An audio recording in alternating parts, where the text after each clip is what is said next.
Welcome back, ladies and gentlemen, to the Juice Baseball channel. And welcome back to another episode in the Kansas City Royals rebuild here on MLB The Show 23. That is right, we are back, and we are taking a look at spring training. Yes, spring training, the first spring training highlights of the Kansas City Royals rebuild. I hope you guys are excited. We're going to be taking a look at Brady Singer today. 33 starts last year, 8-17. Not the greatest year, but we know this team wasn't very good. All of our starters kind of played bad, but we brought in Jack Flaherty in the offseason. We still have Roki Sasaki. We have Singer, obviously. We have some bright spots. We have Asa Lacy, who we will see here in a few minutes. We've got some bright spots, but I will say a little bit of a spoiler warning for you guys. This spring training period did not go particularly well. I will spoil that. We kind of got outmatched every single time. There were some bright spots. You'll see some bright spots in these highlights. Brady Singer had a few good innings, a few good pitches, struck out a couple batters. The hitting just wasn't really there, especially from guys like the man you saw right there, Luis Ariz, sending that one into left field. Bobby Witt did fine. I was happy with how Bobby Witt played this spring training, and that's good because we want to see Bobby Witt play really well because Bobby Witt was out for basically the entire year last year. I know it wasn't the entire year officially because he played like a month, maybe, if that. I think he might have even got hurt before the first month of the season was over. He might have only played in like, I don't know what, 16 games? I forget exactly what the number is. We took a look at it at the final video before the offseason. We took a look at his stats. As we get to see Teoscar Hernandez, the new Kansas City Royal, brought him in on a nice contract. And he moves the runner to third. We have a 1-0 lead over the Texas Rangers. But like I was saying with Bobby Witt, I really want him to have a good start to this upcoming season, season 2, because he just needs to get off to a good start, or he's going to be in a load of trouble in terms of like getting his development up and getting his overall up, getting his potential up, all that kind of stuff. We are really relying on Bobby Witt to have a healthy season this year, or we are going to be in big time trouble headed into year number 2. So I hope he can stay healthy. It was like I think it was an ankle right this past season. So that's what we need to hope that he stays healthy. And he had a solid spring training. He was knocking some of the rust off, and that's a fantastic play by Vinny Pasquantino. The reaction time alone was amazing to catch that line drive going past the first base bag and then to be able to tag the runner diving back to first. That was amazing. So we need to have a healthy season from Bobby Witt, and who knows what his production is going to be. He's going to be still rusty, even though he tried to knock some of the rust off in the spring. It's still not the level of competition that an actual live regular season game is. So the games that count are certainly more opportunity to knock the rust off. So hopefully that first month or so, I'm expecting it to be a little bit of a slow start for him, and probably a slow start for us as a team, because we're still in the building blocks. You guys remember the first couple of seasons in Cincinnati were pretty bad before we actually turned it around, signed a few good players, made some good trades, and then eventually made the postseason, and then we won a couple World Series. So the process is long, I will say that. Think of it as the Philadelphia 76ers. Trust the process, only hopefully with this process we don't miss on a lot of draft picks, and we don't take as long as they did to finally reach some sort of success, even though they're not still where they want to be, obviously. But I akin this rebuild to somewhat of the trust the process type, because we're still building. It's only year 2. We made a few signs the offseason, like I mentioned earlier, Jack Flaherty, Teoscar Hernandez, but we didn't really need to bring in like the heavy hitters. Like, we had the opportunity to bring in Shohei Ohtani, and I considered it. If you go back and watch the offseason episode, I certainly considered bringing in Shohei Ohtani. I won't deny it, because Shohei Ohtani is a freak. But as I mentioned in that offseason episode as well, if we would have brought in Shohei Ohtani, there would have been really no reason to give him the big contract that we would have had to give him. Plus, we probably would have had to give up a draft pick as well. And the team that we have right now, currently constructed, is not built to give up draft picks for all-star, future Hall of Fame players. That's just not where we are right now. So I decided to spread the money that we were going to give to Shohei Ohtani to Teoscar Hernandez, to Jack Flaherty, guys of that level, where we could fill more than one hole, even though we have a bunch of them. If you spread the money out, instead of giving it to one massive contract, you spread that money out, it makes more sense. You get more guys, you fill more holes potentially if they live up to the contracts we gave them, and we can deliver. So that's kind of the thinking on Shohei Ohtani. Like, we're not ready to win, and Shohei Ohtani needs to be on a team that is ready to win. I forget where he signed officially. I'd have to go back and look at that offseason episode to see exactly where he signed. I can't remember. But he needs to be on a team that is at least trying to contend. We're still in the period where we're not ready to contend. We're still trying to sell off pieces that maybe are costing a little bit too much. We're still in that fire sale mindset. We're still in the acquire prospects, acquire young, good, talented, cheap players. That's still the process, the mindset that we are in as the Kansas City Royals. At least that's where I'm in.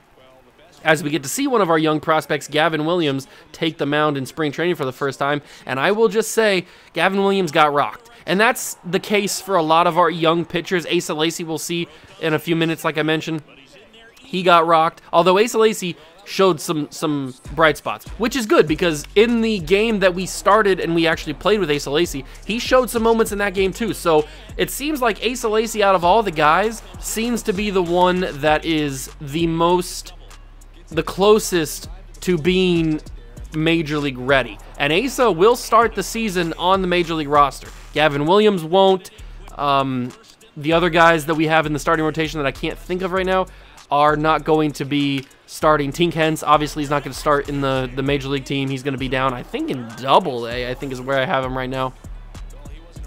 But yeah, Asa Lacy's the only one that's pretty much ready to go, even though I still think he's pretty raw and he's not officially like ready, but he's more ready than anybody else that we have on the roster. So he gets the call up when we're in this kind of situation. Another guy, Yoshinobu Yamamoto, impressed me a lot in this spring. I will say that.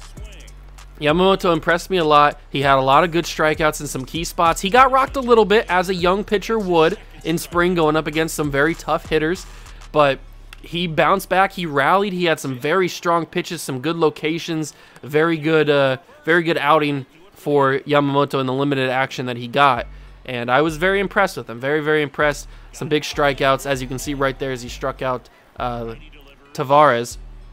He's got 3 Ks already, so I mean, as he gets rocked right there, I did mention there was some highs and lows with Yoshinobu Yamamoto.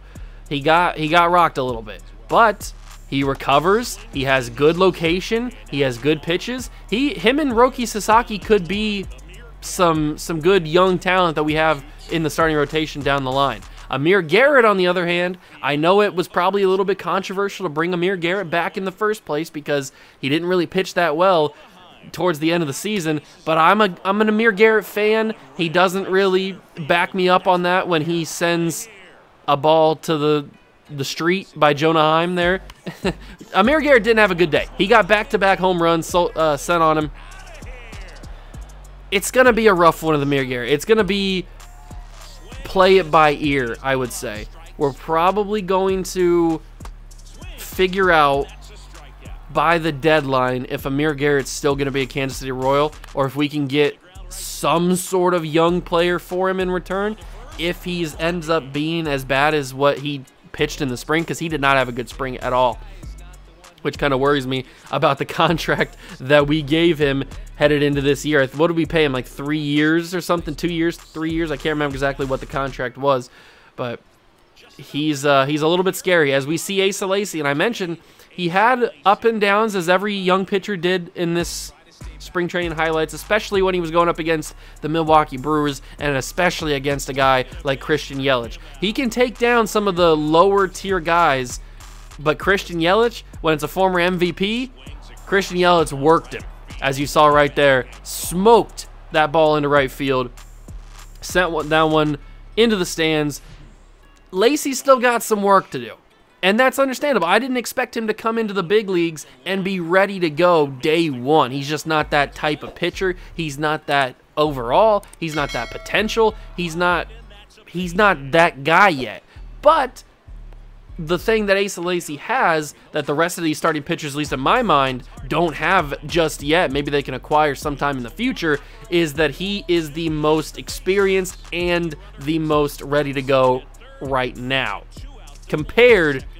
Only compared to other pitchers, other pitching prospects that we have in the organization. Now, this game against the Brewers, as you're seeing right here, is not a good showing for Asa Lacy, because I mentioned he gets rocked.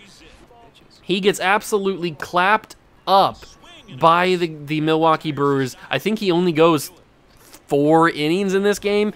I guess we'll find out. But he does not have a good showing for the most part. He has some bright moments. Like I've said this entire video, a lot of our guys have bright moments, bright spots in their bad showings. He struck out a few guys. He got some nice fly ball pitches, some nice ground ball pitches. So there's stuff to be happy about with a guy like Asa Lacy. He's like a big ball of clay. He's very raw, and you can mold him to be what you want him to be because he's just blank. He's a blank canvas. Except for when he's going up against Christian Yelich, because Christian Yelich was giving him that work. He was absolutely cooking my boy, and I did not like it one bit. I did not like the fact that Christian Yelich was being that dog. I wish he wouldn't have been that dog, but he was that dog. But yeah, man, this is going to be another rough season. I don't know what to tell you. If you were expecting the Kansas City Royal rebuild to be turned around in 2 seasons, you were wrong. But I do have some plans for some possible new additions to the team, and we certainly have to hit on our draft picks. I know I apologize in advance. I did not see the prospects that we drafted in year 1. I did not show you guys their overalls and their potentials because I missed the screen. I forgot. I apologize. I hope that won't happen again, but I just didn't. With this new adjusted drafts, signing your players and all this stuff, you have to do like every 3 days or whatever it is. And they like change the format and stuff. I completely missed the screen where you can see all your draft picks and everybody else's around the league. So I completely missed that. That's on me. I apologize. Hopefully that won't happen again. I'm going to try to pay more attention when it gets to the draft period so that I actually see the guys. But I did see them when I was obviously doing this spring training video and when I was building the 40-man roster for opening day. I did see that our first round pick, I should say, was the name Walter Bike, I think is what his name was. He is a C potential prospect. He's not necessarily the guy that I thought he was going to be, but that doesn't mean that he can't grow into something. I'm not saying that it was a complete miss on him. But the guy that we took a little bit later, the starting pitcher, he actually has a little bit more promise. He was actually the better overall prospect in terms of like potential and all that kind of stuff than Bake was. So hopefully I don't miss on this year's prospects. I'm going to try to do a little bit better scouting. I think we have some decent scouts. I'm going to try to maybe sign some higher or some better overall scouts, and maybe that'll get us a little bit better of a pool of players to pick from. But this year we're going to be picking in the top 5 again or the top 10 again because we were bad. And I don't know exactly where we're going to pick because I know we weren't top or bottom 3, I guess you could say. So we're probably going to be picking around the 4 to 6 range, I would say, is where we're going to be picking. And the Royals picked 8th last year, or we picked 8th last year. So I mean, we're going to have a higher pick. As you see, the defense completely crumbling behind Kumar Rocker, and Kumar Rocker is not ready. Kumar Rocker was getting absolutely baked by the Milwaukee Brewers. He is certainly not ready. He might not even be ready next spring training. I got to see a lot of improvement from Kumar Rocker in Double-A for me to even consider moving him up to even Triple-A, because what I saw from Kumar Rocker in this spring training game against the Brewers, and he was only in for an inning. Only in for an inning. I didn't even finish this game. I quick managed the rest of it because Kumar Rocker was frustrating me so much that I just couldn't handle the annoyance that Kumar Rocker gave me. So I quick managed out of that, and now we get to follow our new big signing, Teoscar Hernandez. We don't see any Jack Flaherty in this spring training video, but that is okay because we're following the main man, Teoscar. We paid him a nice contract. He's a good outfield bat for us, which is something that we always need. I mean, we were starting Lorenzo Cain last year, and don't get me wrong, Lorenzo Cain had a very good season for his production that he was brought in for. He surprised a lot of people, especially me, and he gave us a lot of good utility in that center field spot. And he's still on the roster. He's just on the bench now because Teoscar is going to play center field for us. We're going to have right field be MJ Melendez. Left field is going to be Jared Kelenic. Then the infield is going to be obviously Pasquantino at first. We're going to have is it Nicky Lopez or is it Nate? I think it's Nicky Lopez at second. And then we're going to have Bobby Witt at short. And then I think Nate Eaton's playing third to start this year. And DH is going to... Who's DHing for us this year? I think I have it switched for lefty-righties. I can't remember who's DHing for us. I don't think it's Lorenzo Cain DHing at any point. And then obviously catcher is Salvi still. We got some bright spots. We'll see how Teoscar does in simulation. I'm hoping that he does better than what he did in the spring, because when I was using him in the spring, when we were following him doing the player lock on Teoscar Hernandez, he didn't necessarily do that great. But Bobby Witt, on the other hand, I was very impressed with. Bobby Witt, I like a lot. I think Bobby Witt could be the building block to the team that wins that wins a World Series. I think Bobby Witt could be on that team. Now, is he going to be the starter? I hope so, but you never know. Another intriguing young prospect that we brought in last year is Elijah Green. Now, Elijah Green, not ready yet. I'm just going to be upfront and just say Elijah Green, not ready for the big leagues yet. He's not ready for the shining lights of Major League Baseball. He needs another year at least of minor league baseball to continue to work and continue to get ready. Maybe by next spring training we're singing a different tune and we're saying, oh, Elijah Green, I can't wait to see him start on opening day in center field. Like, he could be a prospect that starts in center field for us. We move Teoscar Hernandez over to right field or left field, I guess, and then we have MJ Melendez still in right field. Like, there's a possibility of a different connection we could have here. But the guy that I think impressed me the most is Michael Massey. Now, Michael Massey has a lot to be intrigued about because his spot is currently being filled by Bobby Witt and Nicky Lopez and Nate Eaton. Like, he's got a lot of competition in the midfield or the infield. But Michael Massey in the spring training game that I played, it may not look like a lot, but I was very impressed with his hitting ability, with his speed around the bases. I was very impressed with him. And the final guy that we will be taking a look at today is Zach Veen. Another young outfield prospect that we have our eyes on for a potential down-the-road situation where maybe think of an outfield that consists of Zach Veen, Elijah Green, and, I don't know, fill in another guy. MJ Melendez it could be because he's still young. So, I mean, think of, or Jared Kelenic even, and left field. Like, we could have a potential outfield of those three guys, or we could maybe package a couple guys to get in a more established outfield help. Like, there's a lot of different options we can take. I'm not saying that we're locked in on Zach Veen as a guaranteed starter on this team or a player on this team. It's still very early. We still got to see how he develops. We got to see how he plays. Zach Veen also will be in the minors to start the new season, start season 2. Maybe by September he gets a call up because I'm assuming that we're not going to have anything to play for in September. So maybe we get to see a little bit of Zach Veen in the big leagues in September. That could be a possibility. That's something that I've thought about a little bit and thought about when I was playing this spring training player lock with him. He didn't impress me too much with his bat though. He impressed me with the fielding ability because, I mean, fielding is not super hard. He just got to go track the ball. So, and he's got enough speed to be able to do that. His bat really wasn't working in this game. Overall, in the entire spring, he had a fine showing, but it wasn't anything like to write home about and to be special for. But Zach Veen is a very young, intriguing prospect. So I hope you guys are excited for Season 2 of the Kansas City Royals rebuild. I know that I'm super excited for it. I can't wait to see how this team does. I can't wait to get into the drafting. I can't wait to see our young prospects develop. But that's going to do it for me. Hope you guys enjoyed this spring training highlights. Can't wait to get to opening day next episode. If you enjoyed, leave a like, subscribe to the channel, join the Juice Club. Thank you so much for stopping by and watching. I truly appreciate it.